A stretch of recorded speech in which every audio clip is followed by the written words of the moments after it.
अ, तो गाइज़ पिछले साल सीसेट बहुत टफ था और मान के चलिए कि इस साल और ज़्यादा टफ होने वाला है। उसी चीज़ को देखते हुए जैसे पिछले साल आप देखेंगे कि बहुत सारे लोग इंक्लूडिंग मी पिछले 2 अटेम्प्ट में मुझे जो पैसे सेक्शन है उसने बहुत हेल्प किया और सीसेट मेरा इसी की वज़ह से क्लियर हुआ था। इसीलिए ये प्रैक्टिस के सेशंस है अगेन, जैसे कि आपको थंबनेल में मिलेगा कि this is a pure practice session. इसमें कोई आपको ठीक है, ट्रिक्स वगैरह यहाँ पे नहीं देखने को मिलेगी। तो और बाद में हम यूपीएससी के आंसर की से जो यूपीएससी के आंसर की है उसके साथ मैच भी करेंगे अपने आंसर्स की। यस, पैसेज में बेसिकली इस पूरे सेशन में what we try to do is कि वो जो रैशनैलिटी, ठीक है, यूपीएससी कौन से रैशनल्स का यूज करके अपने आंसर्स तक पहुंचती है, वो रैशनैलिटी को फाइंड फाइंड आउट करने की कोशिश करते करते हैं हम। दूसरा कि भैया इस पैसेज को अप्रोच कैसे किया जाए, ठीक है, आंसर जो निकालने हैं वो उन लिंकिंग वर्ड्स की मदद से कैसे निकाले जाएं, ये हम यहाँ पे सीख सकें मिल करके। ठीक है, तो कुछ आंसर हमारे गलत भी निकलेंगे, कुछ आंसर सही भी निकलेंगे, बाद में यूपीएससी के आंसर से मैच करेंगे तो सबका सही हो जाएगा। So this is a mutual practice session, not a teaching session. Start करते हैं आज का सेशन। ठीक है, ये 2022 के जो सी सेट पेपर है उसके, ठीक है, क्वेश्चन है और इस क्वेश्चन को यहाँ पे देखते हैं। मैं यहाँ पे वीडियो को, ठीक है, आप जो है वीडियो को पॉज भी कर सकते हैं, साथ में मैं भी पढ़ रहा हूँ, मैंने कोई आंसर की नहीं देखी हुई है अभी तक, तो साथ में ये चेक करेंगे। ठीक है, आप और हम मिल करके ये पढ़ते हैं जरा।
सो हमने ये पैसेज को बहुत ही ध्यान से पढ़ा, राइट। देखो, जस्टिफिकेशन ये है कि भले ही आपको पैसेज पढ़ने में 2 मिनट लग जाए, लगा लो, ताकि आपको फिर से उसे वापस पढ़ना ना पड़े, राइट। और ये यहाँ पे ये चीज़ें मुझे हमेशा हेल्प करती है, ये जो यहाँ पे सर्कल वगैरह एन सर्कल किया गया है, हाईलाइट किया गया है, ताकि जो भी क्वेश्चन अब नीचे जो कीवर्ड दिखे सीधा मैं उस कीवर्ड पे जाऊँ और वहाँ से आंसर फाइंड आउट कर पाऊँ। देखो, पहला क्वेश्चन कह रहा है कि व्हाई इज, ये डायरेक्ट हिट क्वेश्चन है, methodology adopted in India to count poor debatable, ये डिबेटेबल क्यों है? There is some confusion regarding what should constitute poverty line, is there some confusion regarding that? There are wide diversities in conditions of rural and urban poor, ये तो बात ही नहीं हुई ऊपर। ठीक, अगर आपने ध्यान से पढ़ा होगा, रूरल अर्बन पुअर की बात ही नहीं हुई। There is no uniform global standard for measuring income poverty, income poverty है ना, यहाँ पे बात ही ये हो रही है कि आप सिर्फ और सिर्फ इनकम पॉवर्टी पे फोकस कर रहे हैं, राइट, लेकिन पॉवर्टी के अदर एस्पेक्ट्स भी हैं, राइट। तो ये भी एक नैरो सा ऑप्शन यहाँ पे है, and it is based on the proposition of poverty as measures, ये जैसे भी आप इसे पढ़ते हैं, इनकम और buying capacity. This is this is the thing जो कि ऊपर यहाँ पे बताई गई है। सबसे पहले आप जब देखेंगे ऊपर कि this is only one aspect of it, जो आपकी बाइंग कैपेबिलिटी है, राइट। जो कहीं यहाँ बीच में लिखा था कि जो परचेजिंग पावर है, purchasing power is only one aspect of it, और आप सिर्फ इसमें फोकस कर रहे हैं, राइट। तो this is why methodology is debatable. So D should be the answer. बाद में चेक करेंगे, बाद में चेक करेंगे यूपीएससी के आंसर की से कि इसका आंसर उनके अकॉर्डिंग क्या होना चाहिए। दूसरा दूसरा क्वेश्चन इसी पैसेज का कि why is income poverty only one measure of counting the poor. सिर्फ ये है ना, ओनली वन मेजर मीन्स कि भैया पॉवर्टी को काउंट करने के जो डिफरेंट मेजर्स है उसमें से सिर्फ एक मेजर ये क्यों है ना। तो ये आपसे पूछा जा रहा है, मतलब क्वेश्चन की सेंस देखो, ऐसा ये ऐसा नहीं कह रहा है कि income poverty is the only measure through which we can count poor, नहीं भैया, income poverty is only one of the measures, one of the several measures. ऐसा क्यों है, यहाँ पे ये आपको स्टेटमेंट दी हुई है कि it talks of only one kind of deprivation ignoring all others. Stand by mode में रखो। Other deprivation in human life have nothing to do, नहीं भाई, ये तो ऊपर इस चीज को डिस्प्यूट करता है एकदम से। ऊपर यही बात तो कही गई है कि अदर डेप्रिवेशन को भी आपको काउंट करना पड़ेगा, अदर डेप्रिवेशन को भी आपको काउंट करना पड़ेगा, सोशल है ना, पर्सनल कंस्ट्रेंट्स। तो वो इक्वालिटी ऑफ अपॉर्चुनिटी की बात ऊपर देखो हुई थी। अगला कि income poverty is not a permanent condition, it changes from time to time. इस चेंज की भी कोई ऐसी बात ऊपर नहीं हुई थी कि income poverty is not a permanent, right, and this change of income poverty does not make income poverty as the sole criterion to measure the poverty, है ना, ये उसकी एलिजिबिलिटी को इम्प्रूव नहीं करता है इन अ नटशेल उस ऑप्शन की। तो this is why this is also wrong. And income poverty restricts human choice only at a point of time, नहीं भैया, ऐसा भी नहीं है कि इनकम पॉवर्टी सिर्फ एक ही है ना, एक एक सर्टेन टाइम पे ही आपकी जो चॉइसेस है, ठीक है, उनको रिस्ट्रिक्ट करता हो, नहीं।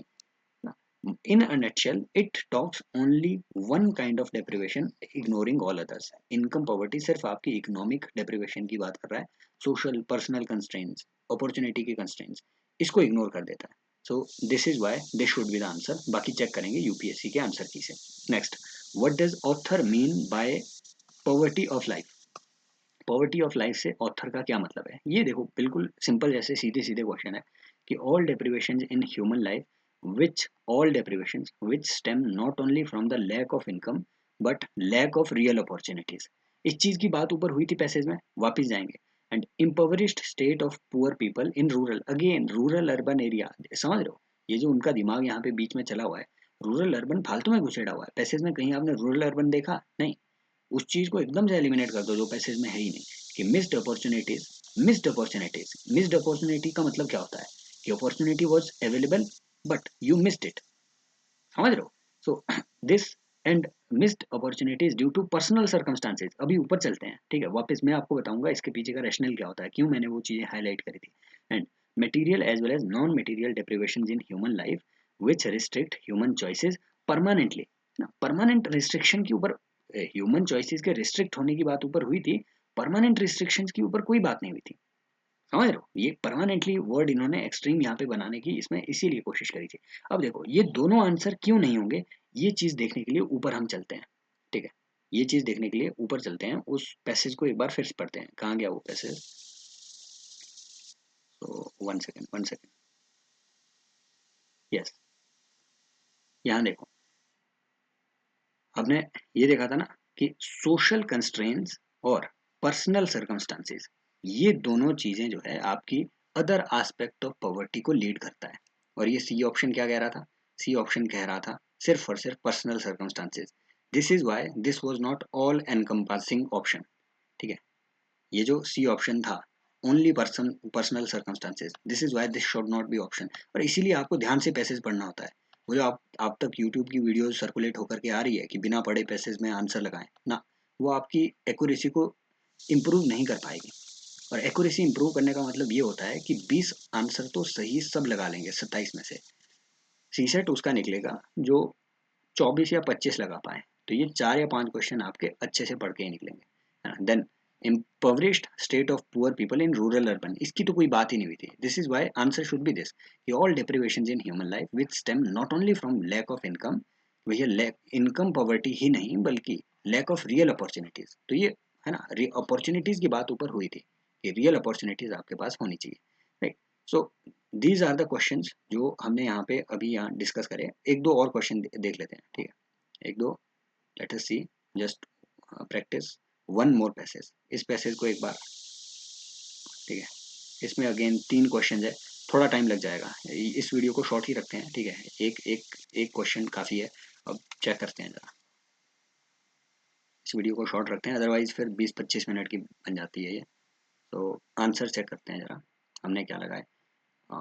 14th क्वेश्चन का हमने लगाया ए, चेक करते हैं 14th, ये देखिए यूपीएससी की आंसर की, ठीक है, आई स्वेयर मैंने ये नहीं देखी थी यूपीएससी के आंसर की। 14th का है ए, राइट। उसके बाद 13th का यहाँ है ए, हमने क्या लगाया है 13th का, that means our rationale is right, ठीक है। 13th का लगाया है ए, 13th का इसमें भी है ए। 12 का है डी, हमने क्या लगाया है 12 का है डी, और हमने क्या लगाया है 12 का है डी, और हमने भी लगाया है डी, समझ रहे हो। सो हालांकि ये बहुत इजी सा पैसेज था, पिछले कल जो हमने डिस्कस किए थे वो थोड़े डिफिकल्ट थे। आप जो है इसकी प्लेलिस्ट चेक कर सकते हैं, पिछले साल भी हमने ये सेशंस लिए थे, राइट। और वो कुछ एक लोगों को हेल्प किए भी थे। आप कमेंट सेक्शन में बता सकते हैं वॉज दिस हेल्पिंग और not, and how to improve this sessions, ठीक है। Because I essentially I don't know how to teach English या फिर how to teach these things. I believe that practice is the only thing जो कि सी set को या फिर observations को बेटर बना सकता है। अब उन ऑब्जर्वेशन की प्रैक्टिस को यहाँ कैसे बेटर बनाया जा सके, if you have though suggestions please comment section में बताइएगा। Take care, bye bye, as always love you.